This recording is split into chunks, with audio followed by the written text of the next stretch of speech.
was talking about like how many guys take back a girl after they cheat on them. And the results were crazy. It was like they go through that phase, they stop talking, then they end up missing her again, come back. They was like, "Alright, just block that nigga, and then we can move on." That shit got me to chill. Like, welcome back to another episode of that Island God Talk podcast, man. Your favorite two co-hosts, J.U. and Kingmeechyyy in the building. How you doing today, bro? To be honest, I'm doing great today. And you know I'm going to bring this up, bro. I was scared today. I thought J.U. was finna smoke my ass. I ain't going to lie. I got this one. Boom. Because, like, sometimes, bro, in life, you got to make points, like, known. You got to make things known. Even though we cool, like, he damn near my brother. Damn near my brother from different mothers at this point. Bro, but I seen the door was, like, unlocked and, like, kind of open.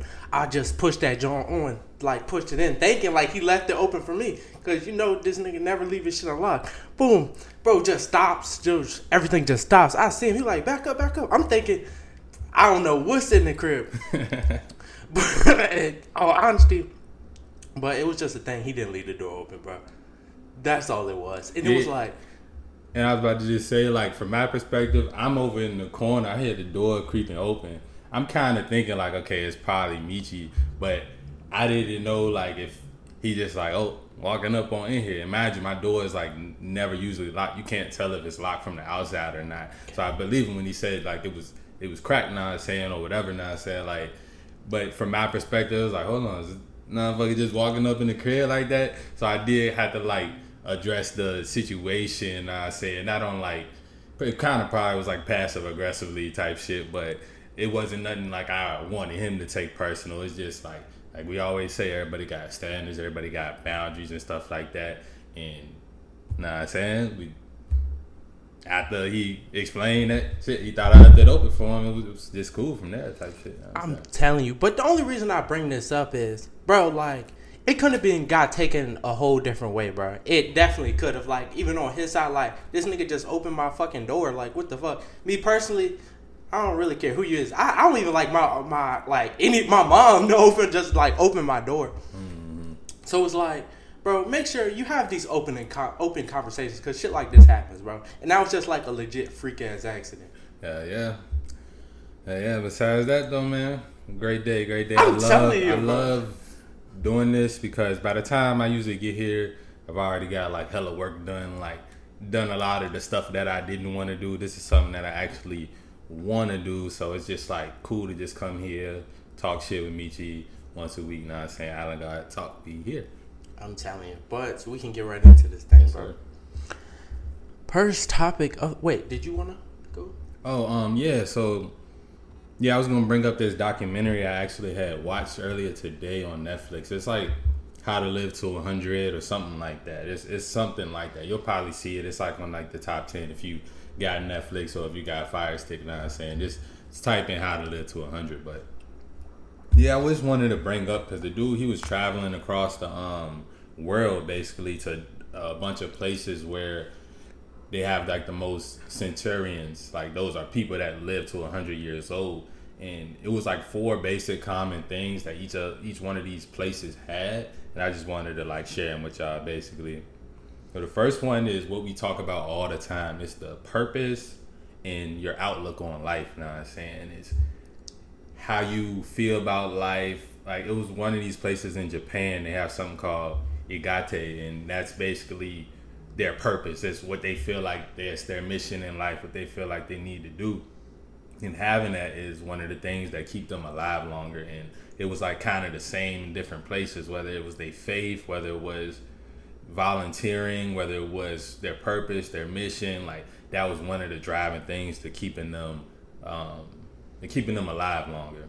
That's tough. The second thing, it was they all had good diets. You know what I'm saying? They all not eating a bunch of processed stuff, mostly a lot of fruits and vegetables, minimum meats, everything coming from the land, everything low carbs, everything is like prepared in the like proper ways. A lot of the places, especially like the Mediterranean places, it was like a place like a little island off of Greece, like the people lived hella long. They don't use no butter. They use olive oil. It was like they had to live off their land for so long because there was no natural ports, so there wasn't nobody bringing them supplies until like the 1980s, and people living there for thousands of years just off the land, literally. And that they got people that's living well over 100 years old. A lot of them. It was a dude in Costa Rica. He had a great diet. He looks like he's 70 years old, but he's over 100, and he got and he walks around like a dude that's like 45, know what I'm saying, that's in shape. He herding cattle, chasing his goats around, all type of shit. That probably keep him young too. And the third one is one we overlook a lot in America, is moving naturally. Like, yeah, you got people, we go to the gym, we work out and stuff like that. But a lot of these places, you got the people in Japan, they sitting on the floor. So they're getting up and down, got way stronger lower bodies than the old people over here. They got way better balance. A lot of old people died just from falling down, know what I'm saying? Like, literally, like, that shit funny, but that's like life alert. Like, they don't need that over there. They got old people. Dude was walking on his hands. He's like 80, 90 years old, know what I'm saying? And that's just from natural movement. One of the places, the village was on like a steep hill, so everything is up and down the hill all day. If you trying to get around, you trying to get to church, it's straight uphill. So yeah, your balance, your lower body, your strength, all that, your vitality, you're moving, walking 10,000 feet a day. That's like what, 4 miles almost, now I'm saying. So they're getting their steps in, rather than over here we spend a lot of time sitting down. We go from the couch to the desk at work to the car, now I'm saying, everything's just sitting down, and that's causing a lot of cardiovascular disease and causing a lot of heart disease and diabetes and all that shit.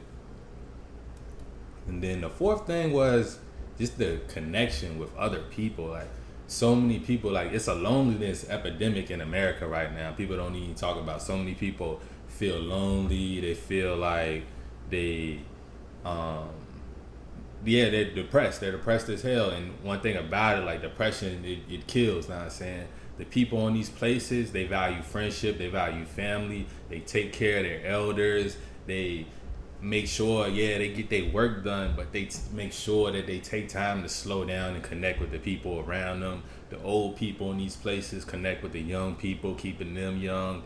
And that's just another thing that we don't really see as much in modern society. Everybody for themselves, everybody chasing the bag, you know what I'm saying, which is cool, but we miss out on that connection with other people. So those are the 4 things: purpose, diet, move naturally, and connect. You know what I'm saying? It help you live longer. Damn. I feel like if we incorporated that in just to America, we'd be a better population of people, not gonna lie. And the dude actually doing it. If you look up the Blue Zone movement, he's doing it in certain little cities and has been doing it more and more across America as like a test run, giving these people a sense of community, changing their food, making it so they got more sidewalks so they can walk more and stuff like that. Just those little small changes. And he's seen, like, they did studies, and they've already added like 3+ years of life expectancy to those people living in those places. That's what's up, because I feel like we all want to live long lives, bro, long lives. But I feel like we know what we got to do to live long lives. Like, you saying that very, like, informal, but, like, y'all know, like we was talking about the last episode, you know what you got to do. Mm-hmm. I know what I got to do. They know what they got to do, bro. Yeah, and it's about not taking those easy choices all the time. Take the steps sometimes so you get more natural movement. Go for the food that's not the easiest, not saying. Cook your own shit sometimes. Go for the healthy stuff. Don't, like, we're hardwired. Like, yeah, our environment is a big part of it, and they were saying that too. Like, we're hardwired to want to eat sugar and all these things, but you got to think those just came from survival instincts, because you got to think back in the day, food and shit was scarce sometimes, so yeah, you was gonna eat every time you got a chance. But now it's like we got an abundance of it, but we still have that ability to want to eat every time we get a chance. That's why that place in Japan, they have a saying before they eat, they always say it. I forgot how the saying goes, but it means eat until you're 80% full and then stop. You know what I'm saying? So they build in discipline, and they say that before every time they eat. Damn, that's good too, bro. Because I feel like a lot of us, we do have a problem with food, like, especially like starting off. I know I definitely did, because it's like, You got it, bro. It's like you got it, and it's like food everywhere, food on commercials everywhere. Every time you go out the house, like I was on the phone the other day, and I was like, damn. It seems like every time I step out the house, I get hungry. I was like, goddamn, like, but like it's up to you to be like that disciplined version of yourself, like knowing like there's food at home, bro. Go home. Yeah. Oh my goodness, hold on. We gotta cover this Boosie stuff. So you seen the viral video? Like, did you hear the diss song? Yeah, actually. Shout out to Boosie because his latest album, I actually fuck with it. I've been bumping a few of the songs on there. The first one, Ungrateful. He's talking about a lot of stuff, just talking about people in his life just being ungrateful for the things he's done, just getting a lot off his chest. And that's always the best music to me, something with substance. Like you hear his feelings in that jump, you know what I'm saying? So I really appreciate the album. But as far as like the issues, specifically his daughter, I think his side of the story is more so his he feels like his daughter and his baby mom, his daughter and her mom basically they were secretly planning to put him on child support while he was already giving her $2,500 a month, and he just bought the daughter a new car. And I've seen like the daughter's trying to say she took the car she took the car to her mom because her mom, quote unquote, got in an accident. I don't think Boosie cared too much about the accident. And it just started this father-daughter friction. Imagine, this is the same daughter on that viral video. She was like, I told y'all niggas. See that? Mm-hmm. Like, yeah, that's his daughter when he was getting out of jail and stuff like that. So it's like, you could tell they had a relationship, and you can tell like a lot of it is just fueled by the baby mom. I'm telling you, bro. And that's a big thing. And I might get a little hate for this, but I don't really give a fuck. Bro, a lot of the times you might not realize it, like moms and dads do this too, but they low-key brainwash a kid, bro. Like, I've definitely seen kids legit brainwashed. And I feel like this is one of those times. Like, I don't even think she hates Boosie. I honestly don't. I think it's like her mom kind of got into her head and pushed a certain narrative, bro. Because I feel like adults don't understand how much kids pay attention to shit, bro. You can't sit here and talk bad about your spouse to your kid. And I feel like too many people do that, especially in the black community. Like, that shit is not okay. Because then, like, I feel like it's already hard enough to be a dad, bro. Because, like, it's always going to be those tough decisions. Like, nobody's perfect. And then to have, like, your baby mom's, like, already against you, already putting your child against you in a way, I feel like that's just crazy. Mm-hmm. And the little girl, she's ignorant as hell. She said, yeah, I'd rather have a dad that's scamming or trapping or something like that. So she's very ignorant, you can tell. And of course, like, Boosie's not the most smartest person either. So you know his baby mama isn't. But this is why I always say, man, just vetting your woman is so important. Vetting them correctly to make sure you're the type of woman that will be a good role model for your daughter. So you don't end up in these situations. This girl's 16 years old. Boosie been had to deal with this lady for 16 years. And who knows how long before that, he was actually like dealing with her. You feel me? Like, now, I mean, he's stuck in the situation. So in hindsight, everything 2020. But if you, as like young dudes, we gotta like look at that and take heed at it and understand, like, maybe I shouldn't lay down with this girl if I'm not willing to have a baby with her, because it's always going to be a possibility. And mind you, this is the same baby mama that got up on the stand and told on him and tried to tell on him when he was going through like the death penalty situation. Facts. But these are the things you need to know about beforehand. Like you said, like vetting this girl, bro. He obviously didn't vet her. And I feel like once you already in that predicament, bro, you only got two options, bro. You got to get your kid. Because if not, it's going to be that same thing. Because she's a very ignorant little girl and very ungrateful. Like, why would you say, like, you rather have a dad that trap, like, like, and then for her to really get put in a situation like that, she'd probably be crying, screaming, doing all kind of stuff. Like, if she had an option, like, A, live this life, or B, do that. I bet she'll be screaming to have her life back. Facts. And that's why we cannot mess with women that would not obey us.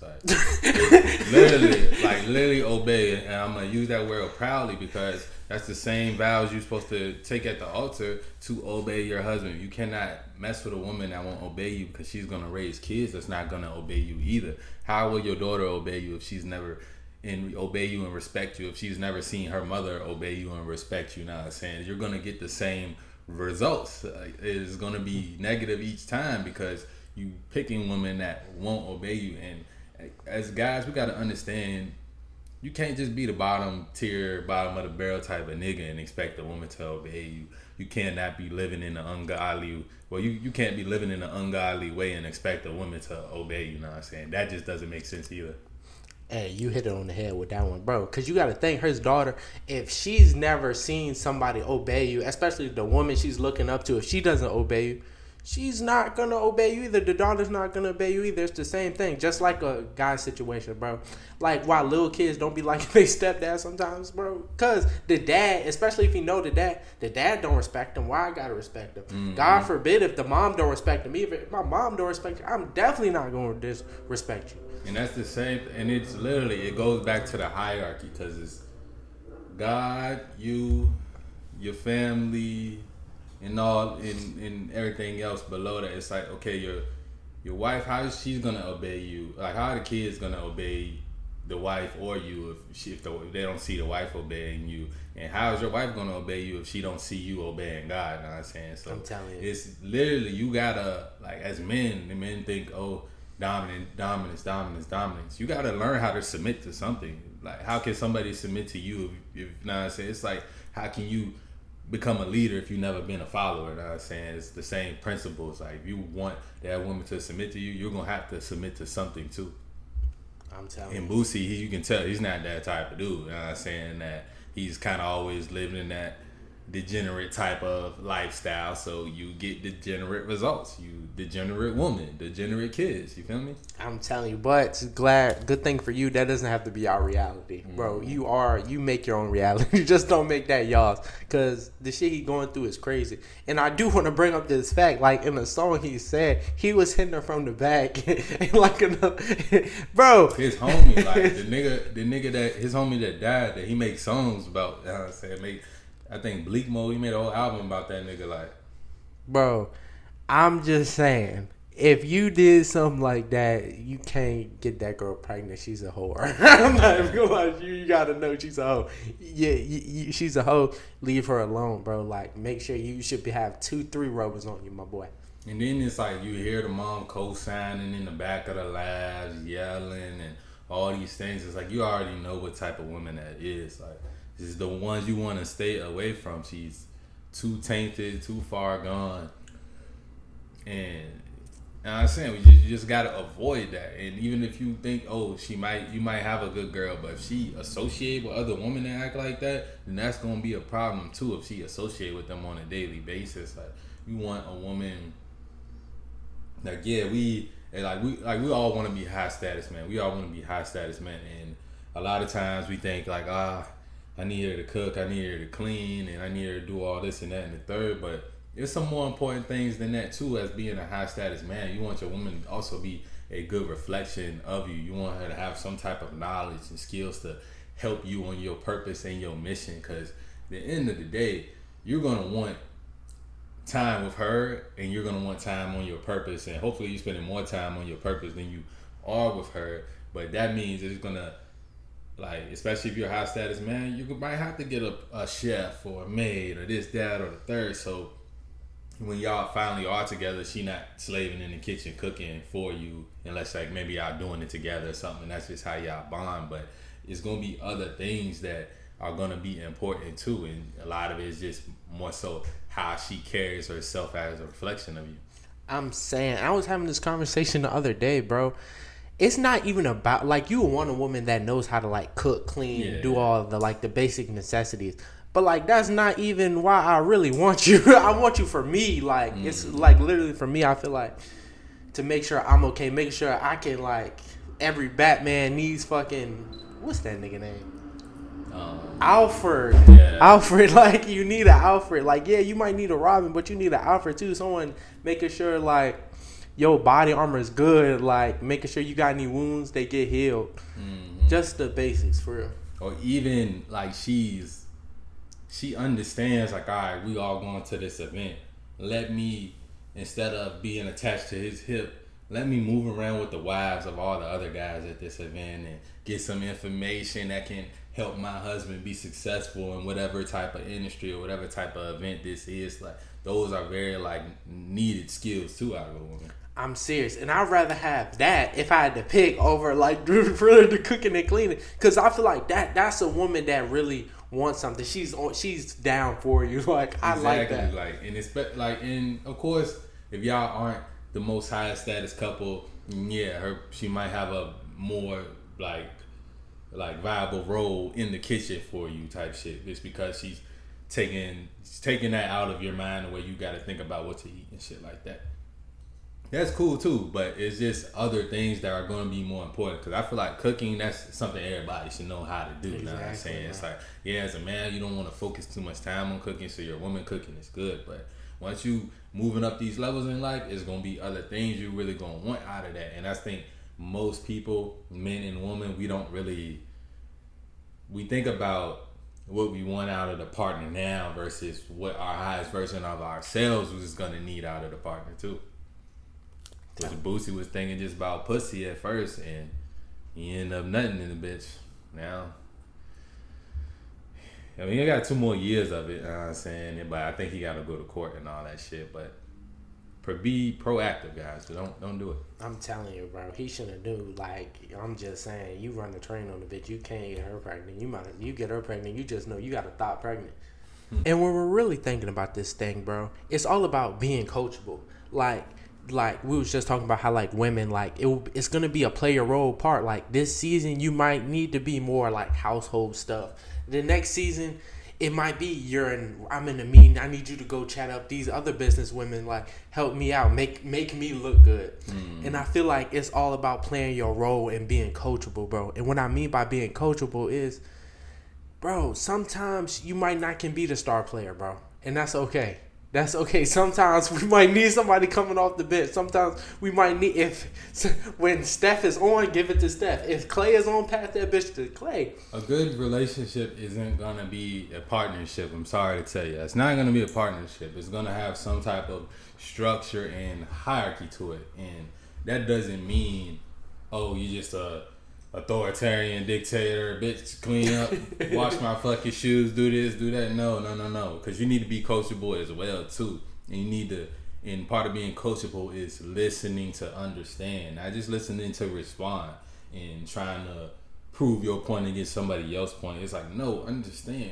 If your woman is telling you something and she really looks up to you, she sees you as a leader, but she has an idea, like we always say, consider it, but make your own decision on it. But still, take it in, consider and understand what she's saying. Even if she coming at you, she like, damn, like, you gonna leave your fucking dirty drawers in the kitchen again today? No, I'm saying she's trying to get you to be more on your hygiene and stop leaving your dirty ass drawers in the middle of the kitchen where she gotta cook and shit like that. Now I say you making it hard for her. She already was gonna do the laundry. Like, you could at least just put the shit in the basket. Now I'm saying, or you on the game all fucking day and she like, you know, you could be doing this or you could be doing that, or why you been on the game all day? Like, and it's your day off work and you like, damn, it's just my day off. But you need to be coachable enough to understand and hear the truth in it. The truth is you could be doing more on your day off, so you don't gotta go back to work. Know what I'm saying? Like that's just on the male side of it. And I think most men, when we are in these leadership roles, we are coachable to an extent. Some of us have a harder time than others, but that, like, finding a coachable woman is, like, very, very important as well. Definitely. But I'm glad you brought up that aspect, bro, because yeah, I feel like men are coachable. They're only coachable to a fucking point, though. Until you hurt their feelings. Ooh, that's a good one. That's a good one. But sometimes that's what you need because you're not getting it, bro. Just like that coach. Sometimes that coach gonna be like, "Oh, Jay, you run your route a little smoother with that. When you take that hand off, hit that hole hard, bro." Mm-hmm. I'm telling you. But then sometimes it's you better hit that motherfucking hole right fucking now, nigga. And to me, it's like as men, I don't care if a nigga say the sky's blue or the sky's fucking blue. Like you need to be coachable and understand what was in that was said. It just brings me back. We was playing your high school, last play of the game, and our fucking center, he had a fucking meltdown because our line coach grabbed his face mask and said, "Come on, you gonna block Dexter ass? Put his ass on the ground. Put his ass on the ground." And shook his face mask, and the center folded. He started crying. When we got to the huddle, he was crying, and we already knew. Everybody looking at him like, Dexter about to run his ass over. Dexter about to put him on his fucking back. Like, I better try to dive over the line or some shit because I can't count on this nigga right now. He's folding. He's not like, yeah, everybody can be coachable when someone's just being nice to you. You're in practice. But when you're in that heat of the moment, that's when you need to be the most coachable. I'm telling you, that's a great example, bro. That was a great example because that's what it be. Like, so even if, especially if it's coming from a woman, if like she does say something to hurt your feelings, like really it got to be taken like with that grain of salt. Like one, I feel like your girlfriend shouldn't be able to hurt your feelings for real. Yeah, I mean to me, you should take it as like a kid talking to you. Like, I'm telling you, what I'm saying, like she shouldn't be able to hurt your feelings. It should be able to like get into your processing center. Like don't let it in your subconscious, but let it get into your processing center what she's saying and try to understand why she's saying it. And shit like that. Like put yourself in her shoes, understand the perspective, and then you look at yourself and evaluate if what she says has any validity or not, or if she's just tripping and saying some emotional shit that she gonna feel different about when you walk in with flowers 2 seconds later. And I was saying like you just gotta have that discernment to understand, like, but just still be like just be coachable as fuck. Like don't let the personal, don't let taking shit personal, don't let your feelings and all that stuff stop you from getting better. I'm telling you, because I feel like that's what a lot of people do. I used to do it. I used to get in somebody say something, I get in my feelings, be like, all right, bro, I just shut down. Bro, but that's not me being coachable, bro. That's not me being coachable. I remember we used to play basketball. Nigga tell me to do something. I'm like, all right, shut the fuck up. Because it was just me not being coachable, bro. We were still window, but it was just the fact that, like, it's a lesson. Like, it's a lesson that really needs to be learned. So, and you got to try with that shit. So next time your shawty say some dumbass shit, take it in. Understand, like, why she's saying it, though. Not just get all emotional about it or just throw it off. Like, actually process it and then decide. Yeah, the best thing that can happen is you can become better, and the worst thing that can happen is like it just wasn't true what she said. Literally, and that's cool too. Like another football thing. I remember when I was in rec. It's like my first year. I'm playing running back, and we're playing against this team, and the whole team is like face masking me. They're face masking me the whole game, pulling me down by my face mask. Every time I'm on the ground, they yanking my shit around, trying to poke my eyes out and all this shit. It gets to the point where I'm crying. I'm telling the coach, they keep face masking me. They keep, like, and he's like, nigga, run the fucking ball. Like, bro, I don't give a fuck. Like, don't let them touch your shit. And once he told me that, I'm like, yeah, you're right. Like, yeah, like, you're right. If they can't touch me, if they can't get to my face mask, then I won't get face mask no more. Like, and something clicked, and I think I scored like twice after that. You know what I'm saying? Hey, he was one of them kids. We just knew we was gonna be great. Hell yeah. I'm telling you, bro, because that's what it is. Like, it just be some just clicks. I'm telling you, it just clicks. But that's really what it be. Have that discernment, bro. But on to some deeper shit, bro, because we gotta really get in this thing. Pause. For those guys out there, and I know we all been through this. It was a post. It was talking about like how many guys take back a girl after they cheat on them.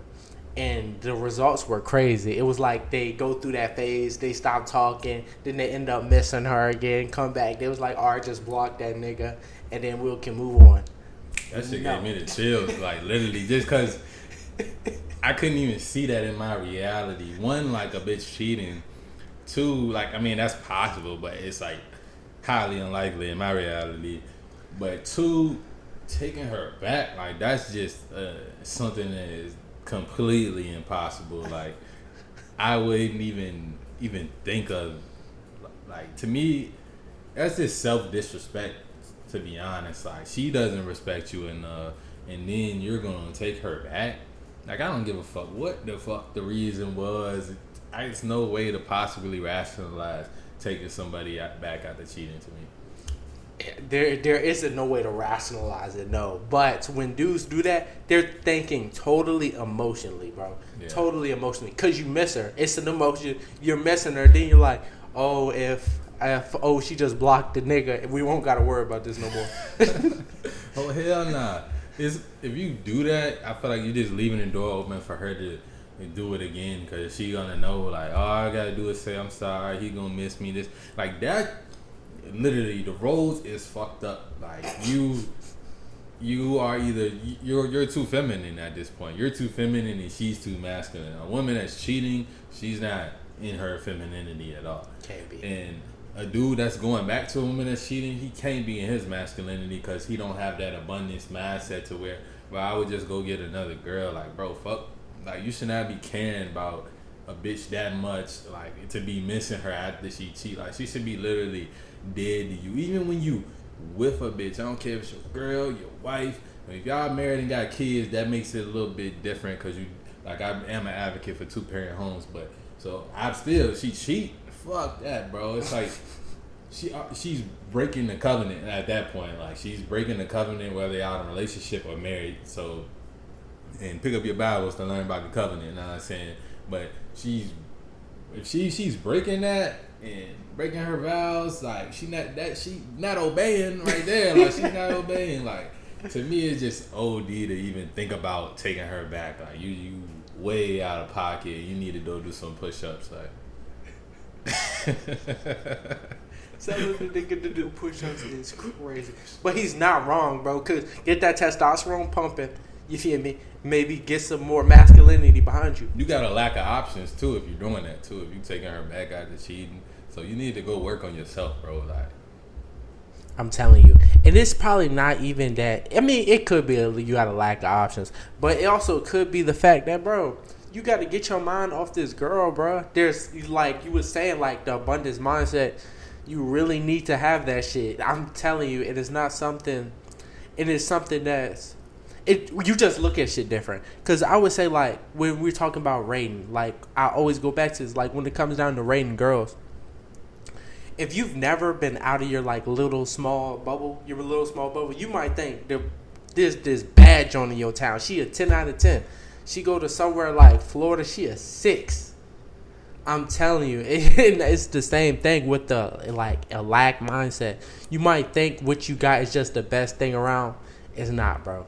It's not. It's gonna, like, and you don't want to chase that rabbit hole of always looking for something better. But when it comes to the non-physical things, like, you need to get the best option for you. And that, I'm telling you, like, who she is as a person, how she acts, how she take care of herself. Like, it shouldn't be no settling when it comes to that aspect, for sure. Like, looks fade, all that shit fade, all materialistic shit, you shouldn't even give a fuck. But when it comes down, like, who she is as a person, like, nah, because, like I said, like, bro, you too feminine. Like, I feel like it should be the other, like, in Marriott, it's the other way around. Like, know what I'm saying? I got a homie, he cheated on his girl with a joint from London. It was like on some one night shit. She came here for work, and he ended up hitting her in a hotel, blah, blah, blah. Next thing you know, he chilling with his girl. A couple days later, she telling her how much she love him, and he folded. He told her what happened and shit like that. He told her, and yeah, she left him for a week. And then she missed him too much, this, that, and the third, and boom, they back together. And he just do his best to make sure that, he don't tell her nothing again, one, and to make sure she forgets about it. So he treats her well, you know what I'm saying? Like, but to me, like, that's how it should be. The woman should be the one that's missing you, because she left you over some irrational shit for giving into your manly instincts, you know what I'm saying? Like, something that nowadays, 2023, is even, you gotta have an iron mind to only fuck one girl. Like, literally, you gotta have an iron mind. But as a woman, that should be her nature, to only want to fuck with one dude. I'm telling you, bro, and I'm glad you brought up that point, bro. Looks fade. Everything materialistic is gonna fade. But, like, if you really love her, like, internally, she wouldn't even do some shit like that, my nigga. And if she really loved you like that, I promise you, she would never do some shit like that. Because she know how much that shit would hurt you. So if a bitch really did cheat on you, my nigga, you can't go back. Because she don't love you. You can't. She doesn't love you. She does not love you. And now I'm going to leave it like straight like that. Yeah, it's impossible for her to love you.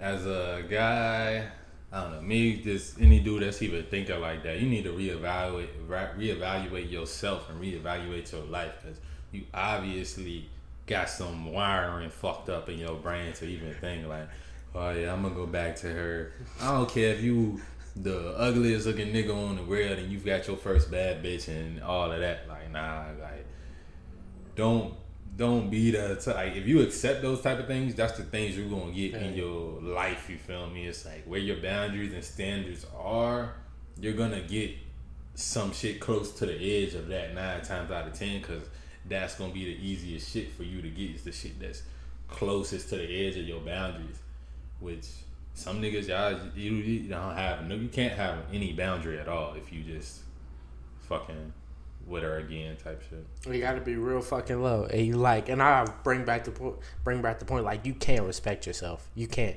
because I feel like even with this fucking Logan Paul shit, like, you seem like he's fucking with, I don't know what she is, my nigga. I don't know if she was a porn star. I just seen a video. She was like, she needs some cock in her, and to me, that shit was just such a slap in the face to him, because that's his fiance now. Like, why is there a video like you out there like that? You fucking a woman that's in the industry or anywhere around, like, she's a super groupie. That's what it seems like to me. Like, she's just a super groupie. But and she's got video, all that stuff. Like, you supposed to have found out the whole facts, like, before then type shit. Like, but hey, these women that go after these entertainers, you got to really watch out for them, because they are those more so materialistic type of women, attention chasing type of woman. Let me get a picture with this celebrity and this celebrity type of woman. Which, I ain't saying like a girl want to take a picture with a celebrity is weird, but I mean, I don't know, because to me, in my reality, it kind of is like, if my bitch took a picture with a celebrity, I might be a little mad. I ain't gonna lie. Yeah, because me, it's like, I don't know. I feel like she, in her mind, he's over you type shit. Something. Yeah. Something, my nigga. And to me, I look at, like, no man beneath me, no man above me. Like, I'm looking eye to eye with every man, no matter what I have. I can have $0 in my pocket. I'm still looking at that shit in the mindset, like, yeah, we're eye to eye. Ain't nothing, we bleed the same, and I would probably beat your ass. Like, I'm telling you. But, like, I'm not saying, like, if we seen The Rock and my woman nah, she can't do that. Nope, I can't say it. I better be in that motherfucking picture. Yeah, like I'm saying, like, I can see it like that. Maybe y'all both taking a picture with her, but I won't even picture, like, The Rock. I'm thinking, like, she going to the Chris Brown concert and she trying to buy the VIP ticket so she could get the picture with him after, and no sir, he all up low waist grab on her and shit like that, and she just smiling harder than she ever smiled with you. Yeah, that's OD. OP. And think about it, you pay for them tickets, nigga. You pay for a nigga. You're a fucking idiot. I ain't buying my girl a damn concert to no nigga concert. She could go see Ella May, Coco Jones, whatever the fuck, but or maybe some like legacy act or some shit like that, but not no fucking over sexualized shit. I mean, to me, I don't like. My thing is, I'm not trying to go to no concert because the whole standing down there looking up at a motherfucker like everybody cheering them on like they God. That shit just don't sit right with me. You know what I'm saying? Personally, but to each his own when it comes to that shit. I mean, I'm telling you, to each his own. And I've never been to a concert a day in my life either, just for that point. I've been to concerts like when I was motherfucking 18, 19, 20, like Chief Keef and all type of shit like that. I ain't gonna lie, you know what I'm saying? We had fun, but I'm having fun in the crowd. I'm not in the front. Oh my God, Sosa, let me put my pinky on your chain. Oh my God, like that shit is OD. Like just like the praising and the idolization of these celebrities. And I ain't saying everybody in the crowd is idolizing them, but you a part of that energy. I'm telling you, you're definitely a part of that energy. And it's not like a knock if you go. I mean, if you go, it's literally to each his own. Like, if that's your cup of tea. Me personally, that's not my cup of tea.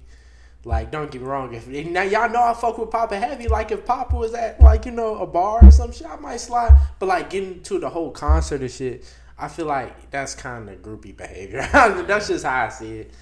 My thing is, I look at world through the producer lens, not the consumer. So I'm trying to be backstage managing an artist or doing this or doing that, and yeah, I enjoy the show, but from the side, not from down in front looking up to them, throwing my panties on the stage and shit like that. Like, I'm telling you, and just to let you know, I know some of them girls that was throwing their bras on stage got a nigga at home, bro. I know for a fact. So yeah, you pay for that Drake concert if you want to, my boy. You're a fucking idiot. I ain't gonna lie.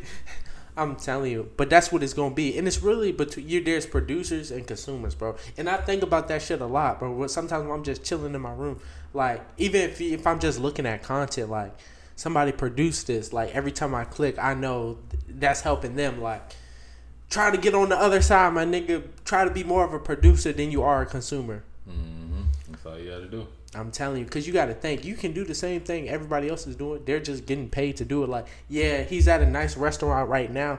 He's getting paid to be at that nice-ass restaurant right now. I feel like we got to turn shit on his head. Look at it from really all angles of this shit. Like, even if you're just posting a video like this, like, we're literally being producers right now. I feel like the more you be a producer, the better your life is going to be. Mm-hmm. But since we're on that topic of never going back to your old hoes, bro, what's some good reason why you should never fuck with like an old homie? I feel like it's the same thing, bro. Nigga do some larceny ass shit. I mean, or do you think they should be giving grace? I feel like once you become an adult, like any type of treacherous behavior, like yeah, you should give them grace and be forgiven, but that shit is on them, know what I'm saying? It's gonna take a lot of good deeds for them to like clean that energy of being like a treacherous nigga off of them. So anything treacherous, you gotta kinda, especially done in the adult years, because I feel like we've all done something that could be seen as treacherous as kids and teenagers and undeveloped mind people, you know? We've all kind of done something that was fucking stupid, and we look back at it like, yeah, we shouldn't have done that. But in the adult years, I feel like yeah, you can't fuck with them no more. And if it's just like, if they're the type of person that you've seen no growth in them over the years, if you don't have seen any growth, I won't say they would never grow, but you do have to start distancing yourself until they do show growth within themselves. Because the more you hang around that person, especially if they got bad habits, it's gonna attach itself to you, and you're gonna try to stay away from this shit, but eventually you hang out with somebody long enough, just some of their essence just kind of rubs off on you. So like, I think the treacherous behavior in adulthood, bad habits, or just they just like pessimistic, they carry a lot of negative energy and have a negative outlook on the world. Every time you talk to them about something, they telling you why you shouldn't do it instead of why you should. Like, those are the things to stay away from when it comes to other men. Or if they too money hungry or too pussy hungry.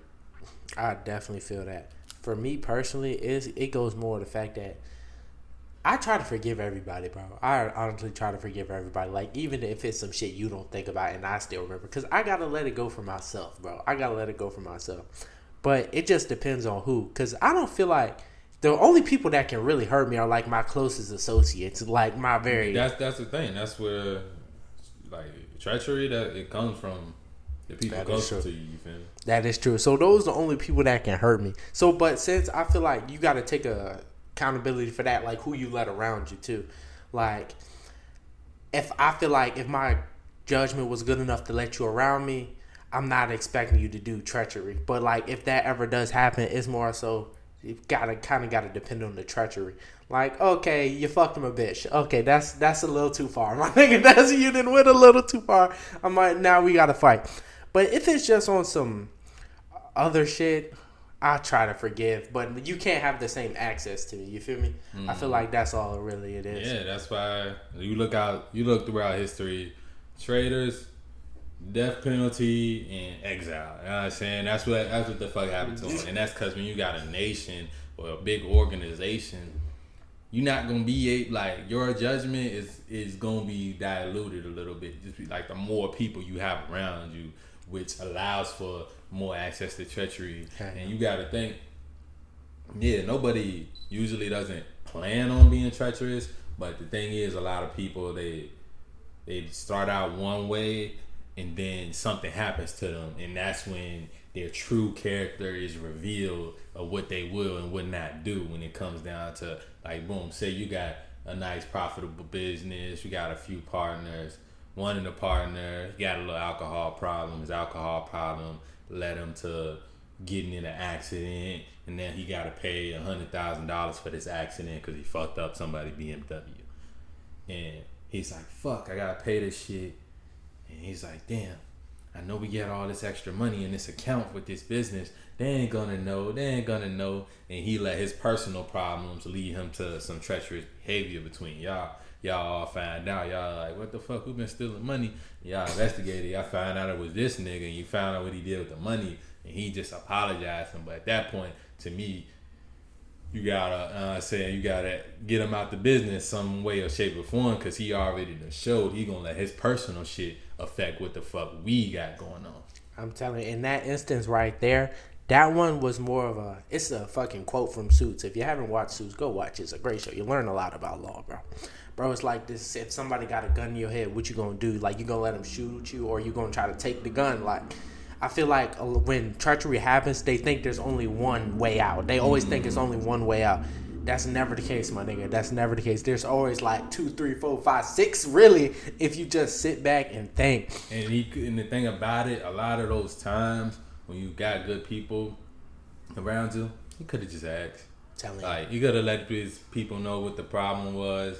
And even if they said no, you still don't go do no treacherous shit. You figure it out how the fuck you would without doing the treacherous shit. Work some extra hours, sell some assets. You do something to make sure your shit is straight. Don't go and fuck up your relationships over some temporary moment, little personal shit. I'm telling you, because that's where it's going to look like this the only way out. This the only option. I promise, my nigga, it's never only one way out. It's never only one way out. So y'all got to really think about that shit. Like, so if y'all ever get in a situation where you got to pay some niggas some money, bro, just open your mouth, bro. I feel like 99% of problems can be answered just opening your mouth. Through proper communication, I'm telling you. And don't let, and the good thing, like, about being like an honorable man, don't let any physical shit make you betray nobody you got around you, make you go against any of your morals and standards. That's when it comes to you. That's why I say you can't have them pussy hungry niggas and can't have them money hungry niggas, because they too pussy hungry niggas, they'll fuck up with the business over pussy. They too money hungry, they'll fuck up shit over money. Like, niggas start getting mad and all types of shit. It's just not the type of energy you want around you when you're building a kingdom. I'm telling you. But we gonna end it on that one, because that was a great one. Thank you for watching another episode of Island God Talk, man. Yes, sir. Island God Talk podcast, man. Every week we here. It's episode 70, I believe. God damn. Episode 70, we've been putting that work in. I'm telling you. Episode shit, we're almost at 100. Know what I'm saying? That's gonna be an amazing accomplishment. Know what I'm saying? Just a lot of work put in, over 100 hours of fucking talking. Know what I'm saying? Like, it's a lot. Thank you. Appreciate y'all for watching. As always, love y'all. Yeah. Love.